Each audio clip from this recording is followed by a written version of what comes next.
नमस्कार साथियों, विद्या मंत्र चैनल में आपका हार्दिक स्वागत है। यूपीपीएससी में आज से इंटरव्यू शुरू हो चुके हैं और कैंडिडेट्स जिनका इंटरव्यू था उनसे जो मेरा इंटरेक्शन हुआ, जो टेलीफोनिक, व्हाट्सएप, इंस्टाग्राम और टेलीग्राम पे जो भी उन्होंने मैसेजेस किए, वो मैं एक्सपीरियंस आपसे थोड़ा शेयर कर रहा हूँ कि आने वाले जो कैंडिडेट्स होंगे उनके लिए थोड़ा आसान होगा इंटरव्यू का ये एक्सपीरियंस। ओके, बिकॉज मैं आपको बता दूं, जो पैनल होता है वो सिमिलर होता है, उसका नेचर सिमिलर होता है और वो जिस टेंडेंसी से क्वेश्चंस करता है और लगभग सिमिलर टाइप के क्वेश्चन, सिमिलर मीन्स आपके क्वेश्चन सेम नहीं होंगे लेकिन क्वेश्चन पूछने का जो नेचर होगा वो सिमिलर होगा। ठीक है, तो मैं आपको बताता हूँ।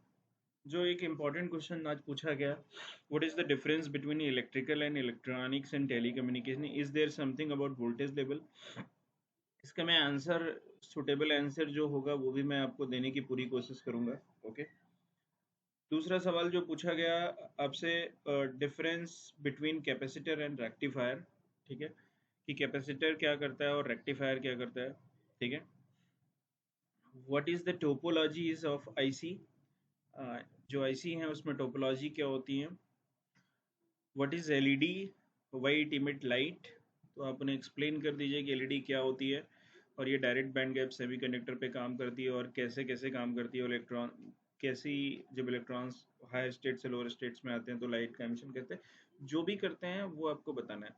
व्हाट इज एसडीआर, जो बोर्ड में ये क्वेश्चन पूछा गया, व्हाट इज एसडीआर, बहुत सारे लोगों को नहीं पता था। एसडीआर का मतलब होता है सॉफ्टवेयर डिफाइंड रेडियो। थोड़ा सा डिटेल में आप जाके रिसर्च कर सकते हैं। आपको नहीं पता है, आप क्वेश्चन को पास कर दीजिए, बिल्कुल मैं आपको कह रहा हूँ, ब्लफिंग करने की जरूरत नहीं है। Does telecom towers cause health hazard? Yes, उनका जो रेडिएशन होता है और माइक्रोवेव, हाई माइक्रोवेव फ्रिक्वेंसी का जो रेडिएशन होता है उससे नुकसान तो होता है, लेकिन किस तरीके का नुकसान होता है ये आपको पता होना चाहिए। क्योंकि दे आर प्रोफेसर्स, उन्होंने पूरा रिसर्च किया हुआ है, रिसर्च पेपर पब्लिश करना है, उनके अंडर कई सारे लोग पीएचडी में कर रहे हैं, एमटेक में किया है और उन्होंने बहुत अच्छी रिसर्च की, उनको सब कुछ पता है। तो उनको आप ब्लफ मत करिए, पता है तो बताइए, नहीं पता है तो मत बताइए। What is the difference between modulation and career. ठीक है, मॉड्यूलेशन और कैरियर क्या होता है ये आपको अच्छे तरीके से पता है। This is a very basic question. तो ये क्वेश्चन पूछा गया है एक या दो लोगों से, तो उन्होंने ये आंसर से क्वेश्चन शेयर किए थे। उसके बाद उन्होंने पूछा था कि why India is suffering from issue of call drops. देखिए, इंडिया में कॉल ड्रॉप्स के इशू तो हैं, लेकिन जैसे जैसे 2G से 3G, 3G से 4G, 4G से हम वॉइस ओवर आईपी और इन पे गए, वैसे कॉल ड्रॉप्स की समस्या होती कम है। लेकिन जिन कंपनीज का इंफ्रास्ट्रक्चर अभी भी मजबूत नहीं है वहाँ पे कॉल ड्रॉप्स होती हैं। जैसे कॉल ड्रॉप्स वहाँ भी होती हैं जहाँ पे नेटवर्क डेंसिटी अच्छी नहीं है, रूरल एरियाज में, हिलीज एरियाज में। क्यों होती है वो आप उनको बताइए। As a engineer point of view से आपसे पूछना चाहते हैं वो।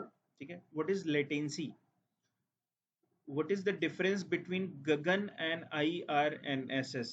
IRNSS क्या होता है मैं आपको बता देता हूँ, Indian regional navigational satellite system, India का अपना जीपीएस है ये। What is the status of operationality of the IRNSS। मतलब वो पूछना चाह रहे हैं कि आईआरएनएस अगर इंडिया का जीपीएस है तो हमारे फोन में क्यों नहीं यूज होता। Why IRNS is not being widely use, बता दीजिए उनको आप, जो भी रीजन है इसका। ठीक है, अगर पता है तो बताइए, नहीं तो पास करिए। What is the encryption, encryption क्या होता है, कैसे टेक्नोलॉजी पे काम करता है। ठीक है, उन्होंने अगला क्वेश्चन पूछा जो किसी एक कैंडिडेट से, define slew rate of amplifier क्या होता है। इज इट हाई और low in case of op amp, why take an example. तो थोड़ा सा डेप्थ में जा रहे हैं, बहुत डेप्थ में नहीं गए। What is the ROC, region of convergence in case of the Laplace transform and Z transform, क्या होता है ये। Why it is circle in case of the Z transform and strip parallel to j omega axis in case of Laplace transform. ये सवाल पूछा गया है अभी आज जो इंटरव्यूज हुए हैं। Design A low pass filter of A cut off frequency 2 kilohertz. तो एक सवाल ऐसा भी पूछा गया कि 2 किलोहर्ट्ज का एक लो पास फिल्टर बनाइए। ठीक है, आप बना दीजिए। लो पास फिल्टर का आपको ट्रांसफर फंक्शन पता होता है, गेन फंक्शन पता होता है और कट ऑफ फ्रीक्वेंसी का फार्मूला आपको पता है। RNC अपने हिसाब से लेके आप उनको डिजाइन कर लीजिए। ठीक है, वो तो आपसे सिर्फ ये देखना चाह रहे हैं कि आपको बेसिक्स पता है कि नहीं। ठीक है, आप एक आईसी की क्वालिटी कैसे चेक करेंगे? What is the bread board? Micro processor क्या होता है? 8085 माइक्रो प्रोसेसर में कितनी पिन्स होती हैं? एड्रेस लाइन यूनिडायरेक्शनल होती है और डेटा लाइंस बाई डायरेक्शनल होती है, ये सही है? आप एक्सप्लेन कर सकते हैं? ये सवाल पूछा उन्होंने। ठीक है। उन्होंने पूछा व्हाट इज सेल्स हेक्सागोनल क्यों होती हैं? Amplitude modulation and frequency modulation में क्या डिफरेंस होता है? फ्लिप फ्लॉप क्या होते हैं? फ्लिप फ्लॉप और लैच में क्या डिफरेंस होता है? Transmission line and waveguide, which mode of transmission you prefer and why? What is low noise amplifier and how can we design a no noise amplifier for satellite? तो इस तरह के सवाल पूछा गया। ठीक है। उन्होंने आपसे ये पूछा कि बैंड और बैंडविड्थ में क्या डिफरेंस होता है एम्पलीफायर के। तो ये सारे बेसिक से सवाल हैं, आप लोग कितनी बार भी पूरी इंजीनियरिंग में पढ़ा है आपने। Cut off frequency of any device क्या होती है? ऑसिलेटर क्या होता है?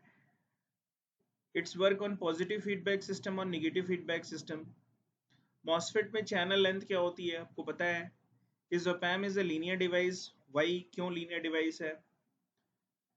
बिल्ट इन पोटेंशियल क्या होता है सिलिकॉन और जर्मेनियम के लिए? क्या इसकी वैल्यू डिपेंड करती है डोपिंग पे या नहीं, आपको पता है?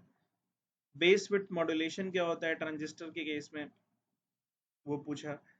Capacitor sudden change of voltage allow करता है या नहीं? थोड़ा स्पेलिंग में मिस्टेक्स हैं यहाँ पे।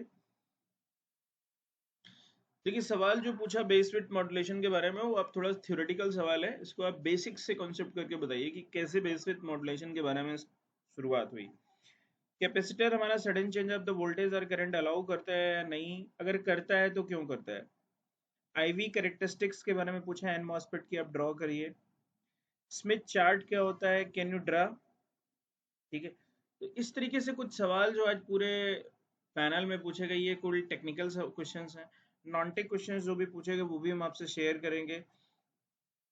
मैं पूरी कोशिश करूंगा कि इनकी प्रॉपर आंसर बना के एक छोटा सा वीडियो आपके लिए शेयर करूं, जिससे जो आने वाले टाइम में जो कैंडिडेट्स हैं उनको आसानी हो। ठीक है। देखिए मैं आपको थोड़ा सा इसके बियॉन्ड भी एक चीज़ कहना चाहता हूँ कि बीटेक प्रोजेक्ट जो आपने किया है उसके बारे में थोड़ा सा ब्रीफ स्टडी करके जाइएगा कि आपने क्या किया, आपका ऑब्जेक्टिव क्या था, आपने अपने ऑब्जेक्टिव को अचीव किया था या नहीं, और पूरी जर्नी में आपको क्या क्या प्रॉब्लम फेस हुई, इस तरीके से। और एक बेसिक, क्योंकि आपने जो प्रोजेक्ट किया है उसमें आप और आपके प्रोफेसर एक्सपर्ट हैं, सामने वाला आपसे बेसिक लैंग्वेज में जानना चाहता है कि आपके प्रोजेक्ट का ऑब्जेक्टिव क्या था। एमटेक के केस में भी सिमिलर है। एमटेक के केस में वो सिंपल आपसे एक क्वेश्चन और पूछ लेते हैं कि क्या आपने कोई रिसर्च पेपर पब्लिश किया या नहीं? अगर किया तो बता दीजिए, नहीं किया तो फिर बता दीजिए। अगर आप उस रिसर्च पेपर पे काम कर रहे हैं, कई लोग ऐसा होता है ना कि रिसर्च पेपर पे अभी काम कर रहे होते हैं, सबमिट करना होता है, तब भी बता दीजिए। आप जॉब कर रहे हैं तो आपके जॉब से रिलेटेड जो भी फील्ड है वो सब कुछ आपको पता होना चाहिए। एटलीस्ट जॉब वालों से वो ज़्यादा एक्सपेक्ट कर रहे हैं कि आप थोड़ा सा सिंसियर रहेंगे। ठीक है। ये चीज़ आपको ध्यान रखना है। किसी भी डिपार्टमेंट में आप काम कर रहे हैं, वहाँ की आपकी रोल्स, ड्यूटी, रिस्पॉन्सिबिलिटी, पोस्टिंग, ये सारी चीज़ें, प्रमोशन हुआ या नहीं, अगर 5 साल से ज़्यादा जॉब कर रहे हैं तो प्रमोशन का नेचर क्या था, ये सब भी सवाल पूछे गए हैं अभी तक, as per the experience from electrical, mechanical and civil, जिनके रिजल्ट्स आ चुके हैं। ठीक है। तो wishing you all the best for computer science and electronic students. We will meet up with new video very soon. Okay.